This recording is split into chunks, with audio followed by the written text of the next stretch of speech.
Assalamualaikum warahmatullahi wabarakatuh. Alhamdulillahirabbil alamin. Alladzi arsala rasulahu bil huda wa dinil haqq liyudhhirahu ala dini kullih walau karihal musyrikun.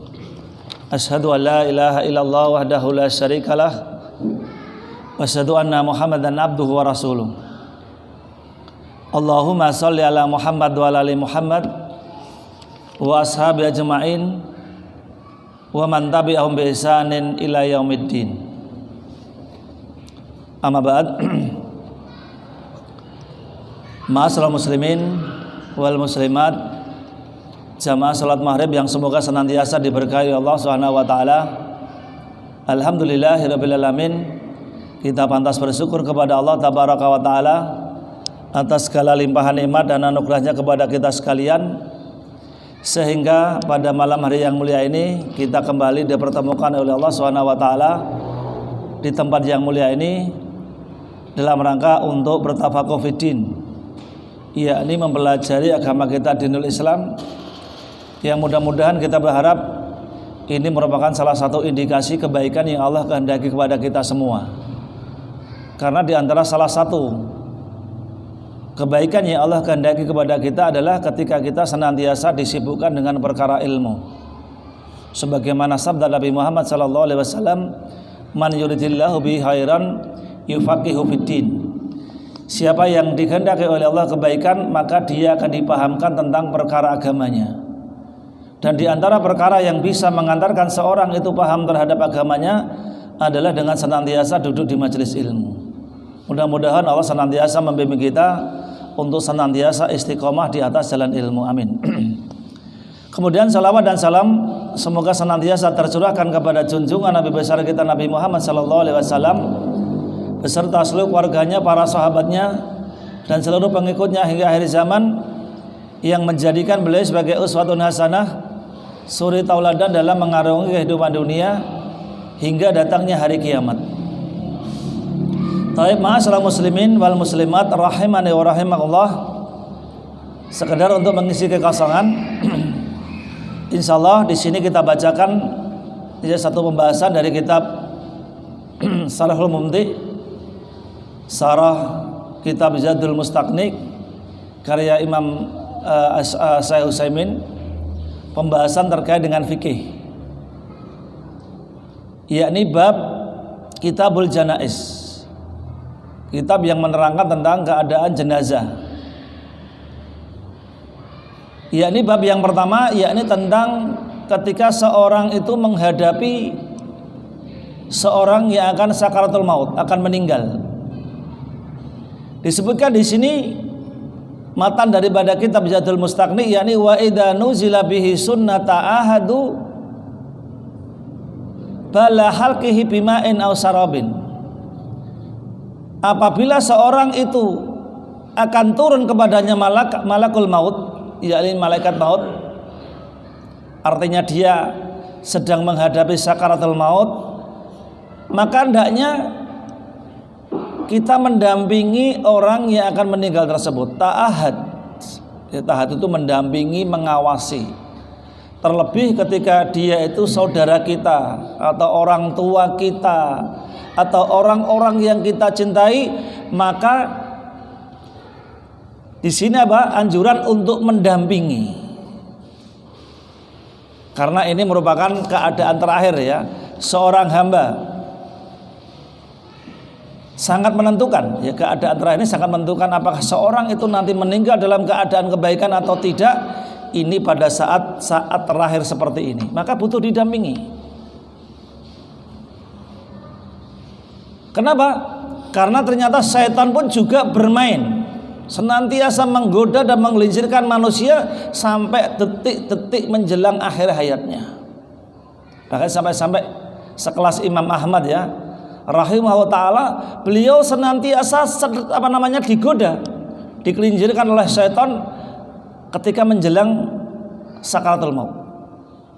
Yakni dengan waswas apa? Syaitan memasukkan waswas kepada beliau lewat pintu ujub. digoda dengan pintu ujub supaya bangga terhadap amalan-amalan yang beliau kerjakan. Bukankah engkau seorang alim, wahai Syekh? Bukankah engkau seorang imam? Bukankah engkau seorang ahlu hadis? Bukankah banyak sekali orang-orang yang mengikutimu, dipuji? Supaya apa? Imam Ahmad terjatuh kepada pintu ujub. Akhirnya beliau ya bisa menepis was-was dari syaitan. Ini menunjukkan ternyata apa? Syaitan itu senantiasa ya menggoda manusia, menggelincirkan manusia sampai akhir hayat kita. Dan detik-detik akhir ini butuh kita dampingi. Kemudian apa yang kita lanjutkan setelah itu? Yakni balla atau balin halqihi bima'in aw sarabin. Hendaknya kita sediakan apa? Air putih, kemudian diminumkan tapi sedikit ya.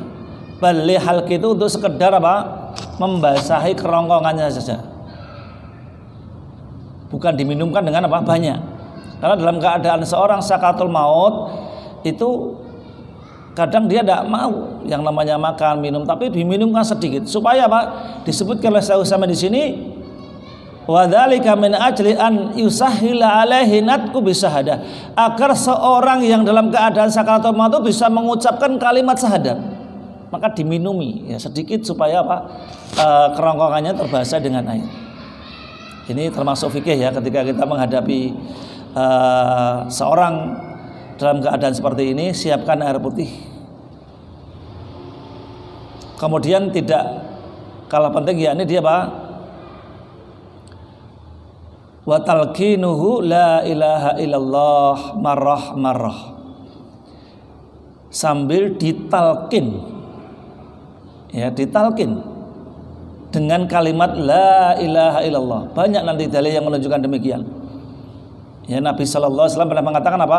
Laqinu mautakum biqauli la ilaha illallah. Talkinkan orang yang akan meninggal di antara kalian dengan ucapan la ilaha illallah. Harapannya apa? Supaya keadaan akhirnya itu bisa mengucapkan kalimat la ilaha illallah. Karena sebagaimana sabda Nabi Muhammad sallallahu alaihi wasallam, "Man kana akhiru kalami la ilaha illallah dakhalal jannah." Siapa yang keadaan akhirnya itu bisa mengucapkan kalimat la ilaha illallah, maka dia akan masuk surga. Dan ini berat ya, jangan apa namanya digambarkan gampang. Dalam keadaan sakarat. Sakarat itu secara bahasa Arab maknanya apa? Mabuk ya. Sakarat secara bahasa Arab mabuk. Mabuk itu tidak sadar. Kenapa? Karena yang namanya kematian itu sakitnya luar biasa. Menjelang detik-detik kematian itu sakitnya luar biasa, sehingga seorang ketika merasakan sakit itu tidak sadar. Dan susah seorang itu bisa mengucapkan kalimat la ilaha illallah kecuali orang-orang yang benar-benar dirahmati oleh Allah Subhanahu wa taala.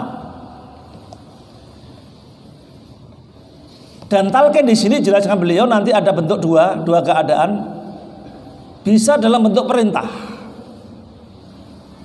Disuruh mengucapkan kalimat la ilaha illallah. Ini keadaannya fa in kanal maridu qawiyan au kana kafiran. Jika keadaan orang yang sakit parah menjelang mati ini masih bisa diperintahkan untuk mengucapkan la ilaha illallah, perintahkan. Ini yang pertama. Yang kedua, dalam keadaan masih kafir. Ini dalilnya Pak. Ya, ini athar Nabi ketika beliau mendampingi pamannya Abu Thalib.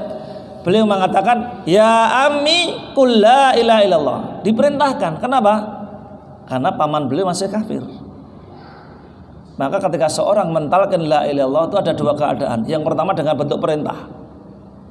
Diperintah ucapkan la ilaha illallah. Itu ketika dia masih sadar, masih bisa mengucapkan kalimat la ilaha illallah, perintahkan. Yang kedua ketika dia kafir, memang belum masuk Islam ya, ucapkan supaya apa? Talqin supaya dia itu bisa mengucapkan kalimat la ilaha illallah di akhir menjelang akhir hayatnya. Yang kedua, wa in kana musliman dhaifan fa innahu la yu'mar. Jika keadaan dia seorang yang muslim yang lemah, ada kan orang-orang yang dalam keadaan sakaratul maut itu serasa apa-apa. Ya, wis serasa apa-apa, kadang mau ngahap-hap tok. Ya. Kadang seakan-akan dia cuma merem tapi masih bernafas, mungkin sudah setengah-setengah. Lah dalam keadaan demikian tidak diperintahkan untuk mentalkin dengan ucapan la ilaha illallah marrah. Dalam beberapa anjuran para ulama, yakni hendaknya dibacakan 3 kali. 3 kali, kemudian summa yaskut. Kemudian diulang lagi. Jadi tidak la ilaha terus, tidak, tapi la ilallah 3 kali, berhenti sebentar. Kemudian ditalkin lagi la ilaha illallah 3 kali. Diam, tunggu sebentar, talkin lagi. Ini kalau dalam keadaan seorang muslim yang dia dalam keadaan lemah. Ya lemah. Karena hakikatnya seorang yang dalam keadaan sakarat, dalam keadaan lemah itu sebenarnya dia bisa respon. Saya pernah lihat menjenguk seorang yang dalam keadaan stroke, sudah tidak bisa apa-apa, tidak bisa. Tapi ketika dia dijak ngomong ini sudah waktunya sholat, itu dia paham, paham. Oh ini waktunya sholat. Walaupun mungkin gerakannya agak tidak bisa karena mungkin sakit saking lemahnya. Itu kata suster, niku sakit Pak, sakit komunikasi. Dengan maksudnya komunikasi dalam bentuk apa? Dia bisa menerima, merespon. Kita ajak ini waktunya sholat. Walaupun mangguknya sedikit tapi paham. Ini waktunya sholat, kon sholat. Nah dalam keadaan yang demikian itu kadang tidak bisa diperintah untuk mengucapkan, tidak bisa, tapi dibacakan sedikit di dekat telinganya la ilaha illallah, la ilallah, la ilallah, supaya dalam memori dia itu masuk padanya kalimat la ilallah. Sehingga diharapkan walaupun dalam keadaan demikian separah apapun dia bisa mengucapkan kalimat la ilallah walaupun dalam keadaan dia merasa berat. Ini diantara hal-hal yang harus kita lakukan ketika kita menghadapi orang yang akan meninggal. Kemudian kalau kita merujuk kepada pendapat penulis di sini, karena ini penulis dari sini adalah Ibnu Qudamah Al-Maqdisi, ini termasuk madhab Hambali, maka beliau menuliskan di samping mentalkin dengan kalimat la ilallah wa yaqra'u indahu yasin, dan membacakan di sampingnya surat Yasin. Nah kata beliau Syekh Utsaimin, walaupun hadis ini dipersisikan karena hadis ini disebutkan nanti oleh Imam Ahmad dan yang lainnya, kata Nabi SAW, ikra'u ala mautakum yasin, bacakanlah orang yang akan meninggal di antara kalian dengan surat Yasin. Ternyata bacaan Yasin itu bukan setelah meninggal apalagi 7 hari atau berapa hari, tidak, tapi justru ketika akan meninggal dibacakan di sampingnya. Ini ada riwayat. Walaupun hadis ini kata beliau Syekh Utsaimin, hadis ini mukhtalifun fihi, diperselisihkan.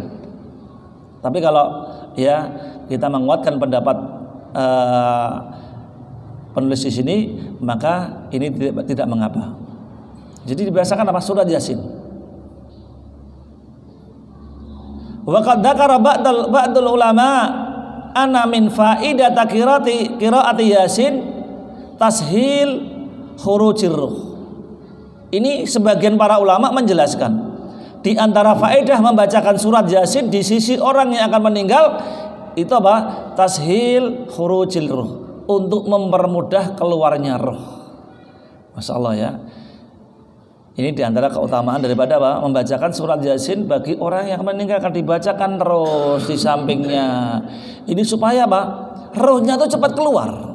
Ada kan orang-orang yang ketika mau sakaratul maut itu rohnya sulit keluar, bahkan mengalami sakit yang luar biasa, tersengah-sengah, lama, matine suwe. Ini dibacakan surat Yasin supaya cepat keluar rohnya. Atau bisa jadi ketika dia kadang punya nuwun sewu jimat-jimat, cekelan-cekelan, najian-najian semasa hidupnya itu kadang matinya susah, kadang butuh diruqyah, kadang butuh dibacakan surat Yasin supaya cekelane, jimate satu persatu keluar kemudian dia bisa meninggal. Itu diharapkan seperti itu karena kita punya pengalamannya. Saya pengalaman ketika kita masih kecil ya. Karena dulu belum paham. Punya tetangga itu dukun. Terkenal dukun. Dan tidak pernah sholat orang kejawen kan. Itu Masya Allah meninggalnya itu sakaratul mautnya itu sampai wah lama. Mungkin seminggu lebih. Tiap malam tuh bengak-bengok ya, sakit mengalami apa? Sakit yang luar biasa. Itu sudah mendekati kematian padahal wis ra iso apa-apa. Itu karena ya mungkin wawalam karena cekelane akeh kan, metune iku angel kan gitu. Sehingga ya butuh dikeluarkan satu-satu ya. Otomatis kalau orang kejawen ya mengeluarkan seperti itu ya butuh yang seprofesi dengannya. Dan ini haram hukumnya, kesirikan ya. Kesirikan diobati dengan kesirikan ini namanya nusroh. Tapi kalau di ru'yah ini termasuk perkara yang disyariatkan. Bisa jadi orang yang ya apa namanya masa hidupnya dia punya jimat banyak, cekelan ajian apa, itu ketika di ru'yah diharapkan akan apa? Keluar. Sehingga dia bisa mudah ya keluar rohnya. Taib. Ini yang keempat. Kemudian yang kelima, apa sikap kita ketika kita menghadapi orang yang akan meninggal, yakni wa yuwajjihuhu ilal qiblah. Menghadapkan ke kiblat. Jadi kalau dia tidur di kasur ya wis mujur ngalor ya iso didep ke kiblat kan gitu. Wajahnya dihadapkan ke kiblat. Ini termasuk perkara yang sangat dianjurkan. Ya. Karena ma'asyiral muslimin rahimani wa rahmatullah, dikatakan para ulama keadaan yang terbaik ketika seorang meninggal adalah ketika seorang itu menghadap kiblat. Sebagaimana kata Nabi, sebaik-baik majelis adalah ketika seorang majelis itu menghadap kiblat. Dan dalam riwayat katakan Al-Baitul Haram kiblatukum ahya'an wa amwatan. Baitul Haram Mekah Al-Mukarramah, yakni maksudnya Ka'bah ya, Asy-Syarifah, itu merupakan kiblat untuk kalian dalam keadaan hidup atau dalam keadaan mati. Maka kalau kita mau merujuk kepada pendapat dari penulis kitab ini, ketika seorang akan mendekati ya kematian, hendaknya dihadapkan ke kiblat. Dihadapkan ke kiblat. Kemudian fa idza mata sunnat takmiduhu, ketika dia sudah meninggal apa yang harus kita lakukan? Yang pertama, yakni sunnat takmiduhu, disunahkan untuk memejamkan kedua matanya. Ya.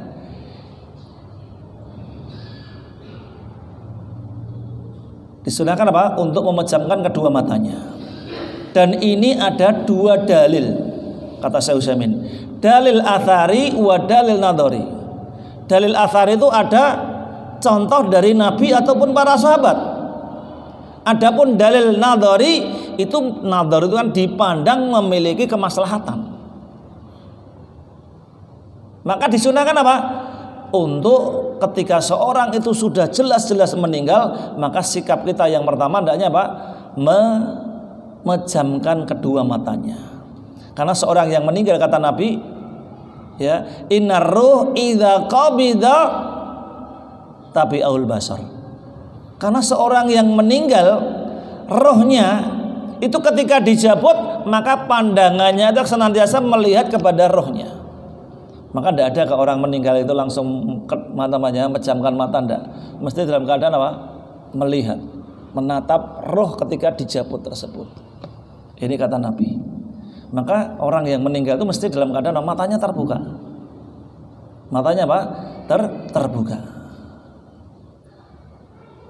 Ini sebagaimana yang dilakukan oleh Nabi Muhammad SAW terhadap Abu Salamah ya, Abu Salamah. Tatkala beliau masuk kepada Abu Salamah, wara'a basarahu qad sahha. Ya. Qad sahisa. Bahwasanya apa? Nabi Muhammad ketika masuk ke dalam rumahnya Abu Salamah dan dia melihat matanya dalam keadaan apa? Terbuka. Maka beliau mengatakan inna roh idza qabida tabi'ul basar. Bahwasanya seorang yang meninggal itu rohnya ketika dicabut maka pandangannya kan senantiasa melihat kayak delok kayak ya ngawasi gitu ya. Dan pandangannya nanti sudah kosong. Maka ini dalil diantara ya disunahkan seorang ketika mendapati seorang itu sudah meninggal hendaknya apa? Dipejamkan matanya. Kemudian fiil Nabi yang lainnya, jadi ada fi'liyah ya, ada maksudnya asar fi'liyah, ada asar qauliyah. Asar perbuatannya Nabi kemudian apa? Memejamkan kedua matanya, kemudian Nabi asar qauliyahnya Nabi mendoakan. Ya, mendoakan dengan apa? Doa kebaikan. Karena kata Nabi disebutkan dalam hadis ini, la tad'u ala anfusikum illa bi khairin. Janganlah kalian mendoakan ya atas diri kalian kecuali kebaikan. Ketika kalian memejamkan mata orang yang meninggal itu, jangan kalian mendoakan untuk diri kalian kecuali kebaikan. Kenapa? Fa innal malaikata yu'minuna ala ma taqulun. Karena sesungguhnya para malaikat itu mengamini atas apa yang kalian doakan.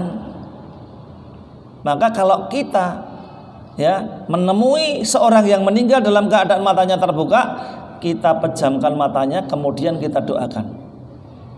Ya jangan seperti keadaannya orang-orang jahiliyah. Kalau orang-orang jahiliyah dulu ketika mendapati seperti itu malah apa? Mereka melaknat diri sendiri, merasa mereka binasa dan yang lainnya, mengucapkan kata-kata yang kotor. Jangan. Tapi apa? Nabi memerintahkan kita untuk mendoakan kebaikan. Dalam riwayat yang dikatakan apa yang beliau doakan, yakni Allahumma gfir li fulan. Ya Allah, ampunilah untuk si fulan, warfa' darajatahu fil mahdiyin. Angkatlah derajatnya di mahdiyin, yaitu tempat yang tertinggi. Wafsah lahu fi qabrihi, luaskanlah kuburannya. Wa nawwir lahu fihi, dan berikan cahaya penerang di dalam kuburnya. Wa halifhu fi aqibihi, dan perbaikilah orang-orang yang ditinggalkannya. Maka masya Allah ya, ketika kita mendapati keadaan yang seperti ini, hendaknya kita mendoakan apa? Kebaikan. Monggo, ini kesempatan kita, doanya diamini oleh para malaikat. Dan termasuk doa yang mustajabah adalah doa-doa yang diamini oleh para malaikat. Seperti apa? Misalkan seorang mendoakan saudaranya tanpa sepengetahuannya, maka di atasnya ada malaikat yang mengamini doanya. Seorang yang tidur sebelum wudu sebelum tidur ya, dalam keadaan dia terbangun pada malam harinya kemudian dia berdoa, maka diaminkan oleh para malaikat. Maka doa-doa yang seperti itu termasuk doa yang makbul. Maka hendaknya kita berdoa kepada diri kita atau kepada orang yang meninggal tersebut dengan doa-doa kebaikan. Kesempatan untuk kita berdoa kebaikan supaya apa? Doa kita diamini oleh para malaikat. Ini dalil athari, dalil yang bersumber kepada perbuatan Rasulullah dan ucapan Rasulullah. Adapun dalil nadhari, kenapa? Ya, nadhar itu dipandang ada kemaslahatannya. Kenapa kok orang yang meninggal itu matanya dalam keadaan terbuka kemudian dianjurkan untuk dipejamkan? Lidaf'i taswihil mayyit, karena untuk menghindarkan sesuatu yang tidak baik pada diri mayit. Akan bisa timbul sesuatu hal-hal yang tidak baik, bisa timbul fitnah atau yang lainnya, maka matanya dipejamkan.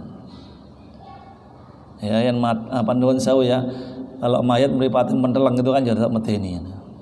Nah, sesuatu yang tidak baik ini dihindarkan dengan apa? Dipejamkan. Ini dalil nadhari, dipandang ada kemaslahatannya.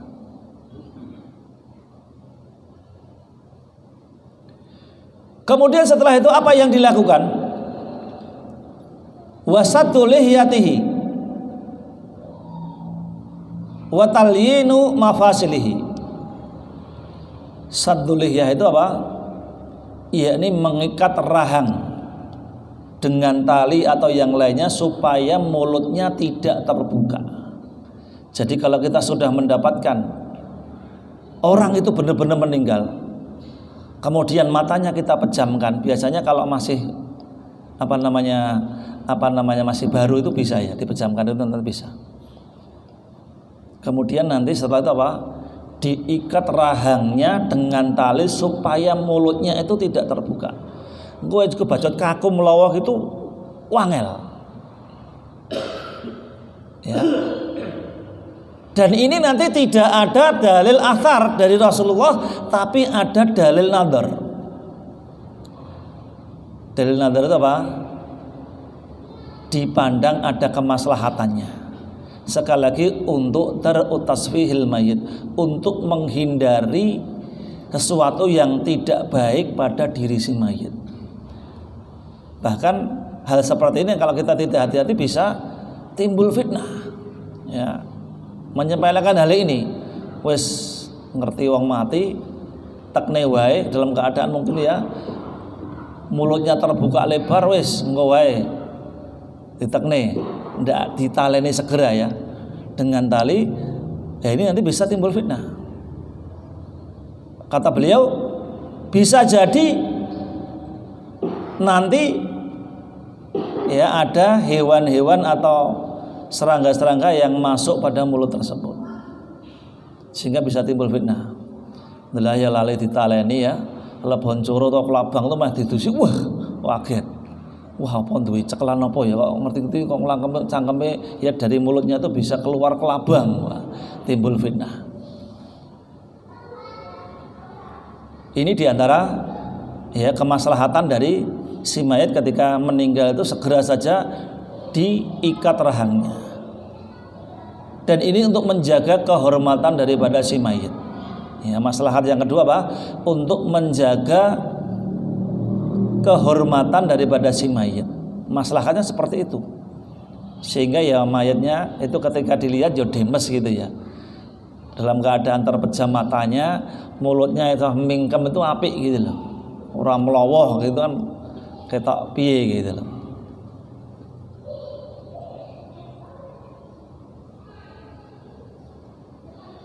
Kemudian watalyinu mafasilahu,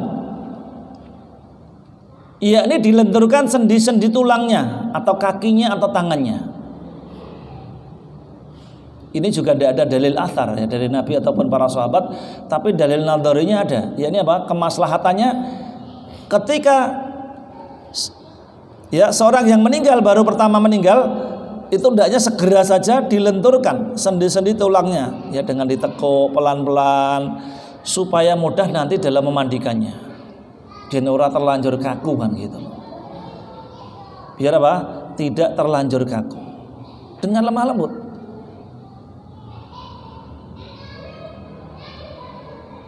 Ini diantara ya hal-hal yang dilakukan ketika kita mendapati orang-orang yang baru meninggal. Kemudian apa yang lainnya? Yakni khalqu thiyabihi, dilepas bajunya. Ini ada dalil athar ataupun dalil nadhari dari Rasulullah SAW. Bahwasanya di antara dalil athari, yakni ketika Nabi meninggal, kita seorang yang memandikan ya, itu ditanya hal yujridu Rasulullah SAW kama nujarridu mautana. Apakah engkau melepas baju Rasulullah SAW sebagaimana kami melepas orang-orang yang meninggal di antara kami? Ketika kalian akan memandikan, ini bentuk pertanyaan, dijawab ya. Ini menunjukkan berarti apa? Ada dalil athari, perbuatan dari Nabi ataupun para sahabat yang menunjukkan perkara demikian. Jadi setelah dipejamkan matanya, diikat rahangnya, mulutnya supaya tidak terbuka, kemudian dilenturkan ya sendi-sendi tulangnya ketika akan dimandikan, kemudian apa? Dilepas bajunya. Dan lepas sini bisa dilepas biasa, atau kalau memang sudah susah itu boleh digunting ya, boleh digunting supaya ya ketika kalau memang sudah terlalu kaku ya pada tubuhnya, kadang melepasnya susah ya, digunting aja. Adapun dalil nadhari, ada kemaslahatan di balik itu, yakni apa? Fali anna thiyaba law baqiyat lahmil jism wa asra'u ilaihil fasad. Karena sesungguhnya apa? Baju yang menempel pada daging orang yang sudah meninggal itu mempercepat kerusakan tubuh. Wa amma idza jarrada min thiyabihi sara abradalahu. Tetapi ketika segera dilepas, maka akan menjadi dingin tubuhnya. Jadi ternyata baju yang masih menempel dari tubuh, daging, kulit orang yang sudah meninggal ini bisa mempercepat kerusakan tubuh. Tapi ketika segera dipotong bajunya, dilepas bajunya, ini akan bisa mendinginkan badan tersebut sehingga tidak segera rusak tubuhnya. Ini diantara dalil nadhari yang dipandang ada kemaslahatannya. Ya, dipandang ada kemaslahatannya. Kemudian ma'asal muslimin wal muslimat rahimani wa rahimallah, setelah dilepas, dan lepasnya di sini diusahakan jangan dengan lemah lembut ya. Jangan sampai ada orang-orang yang kadang nyuwun sewu gandeng wis wong mati, akhirnya perlakuannya tidak manusiawi. Padahal kata Nabi li anal mayyita mahalla rifqi wa rahmah. Orang yang sudah meninggal itu hakikatnya seperti orang yang hidup, butuh kelembutan, butuh kasih sayang. Tidak boleh ketika melepas baju sak-sae ya, dengan cara yang kasar. Apalagi sampai mematahkan tulang dari si mayit, goro-goro kasar ya, ditarik, disendal gitu, ternyata bisa mematahkan tulang dari si mayit. Ini sama dengan mematahkan tulang ketika hidup. Kata Nabi, kasri adimil mayit ka kasrihi hayyan. Orang yang mematahkan tulang mayit itu sama seperti mematahkan tulang ketika dia hidup. Maka hati-hati ya kalau kita menyikapi keadaan dari tubuh si mayit itu, hati-hati yang lemah lembut. Termasuk nanti ya dalam melepas baju, melentur-lenturkan sendi-sendi tulang supaya mudah dimandikan. Ini tidaknya dengan lemah lembut. Karena hakikatnya orang yang sudah mati itu butuh dijaga kehormatannya, butuh perlakuan yang lemah lembut dan kasih sayang. Kemudian setelah itu yakni wasatarahu bi thaubin. Setelah apa yang kita sebutkan tadi dilaksanakan, dilepas bajunya, kemudian ditutup dengan kain yang menutupi seluruh tubuhnya sebelum dimandikan. Ya, sebelum dimandikan. Kemudian setelah itu, ini kalau kita merujuk ke pendapat dari madhab Hambali ya, Imam Ahmad, ini di sini dikatakan wa wada'a jadidah ya, jadidatan ala badnihi, dan diletakkan besi di atas perutnya. Ini ada dalil athar ataupun dalil nadhar, walaupun dalilnya ini diperselisihkan ya. Perbuatan dari Anas bin Malik. Kata beliau, da'u ala badnihi syai'an min hadidin. Letakkan ya di atas perut orang yang meninggal itu sesuatu dari besi atau yang lainnya, supaya agar perutnya itu tidak menggelembung. Ini dalil nadharnya. Kalau dalil atharnya tadi ini ucapan Anas bin Malik, bukan ucapan Nabi. Tapi kalau dalil nadharnya dipandang ada kemaslahatan, karena ilahnya ketika perut itu ditindai ya, dengan besi yang berat, itu akan bisa mengurangi perut itu bisa menjadi kembung. Cuma kata beliau Syekh Utsaimin ya, ini tidak perlu dilakukan seandainya mayat itu segera dimandikan, dikafani dan dikuburkan. maka insya Allah perutnya tidak menggelembung, karena perut menggelembung itu dalam proses yang lama. Kecuali kalau itu nuwun sewu dikubur lama, ya mungkin masih beberapa hari lagi, nah itu kadang butuh diperlakukan demikian. Tapi kalau segera, ini insya Allah perut itu tidak menggelembung. Karena apa? Perut yang menggelembung itu butuh waktu yang lama, kata beliau. Kemudian setelah itu diletakkan pada ranjang pemandian itu, kalau bisa Pak, kata beliau, mutawajjihan munhadiran nahwa rijlaihi, menghadap ke kiblat. Kemudian nanti munhadiran itu kepalanya lebih tinggi dibandingkan dengan kaki, supaya apa? Ketika disemtar dengan air itu langsung air itu apa? Langsung hilang. Dan juga ketika kotoran-kotoran yang ada di dalam perutnya itu ketika dipijit keluar itu cepat keluar. Itu hikmahnya ketika kenapa ditidurkan itu dalam keadaan ranjang untuk memandikan itu kalau bisa Pak, posisinya agak tinggi. Kalau enggak ya mungkin kita ngalai di lingguhke gitu ya. Lingguhke kemudian dipelurut perutnya. Ini kalau sebelum memandikan supaya Pak keluar kotorannya. Biasanya bisa dipijit-pijit dulu, kemudian diremas-remas, kemudian dipelurut, itu nanti kotorannya bisa keluar.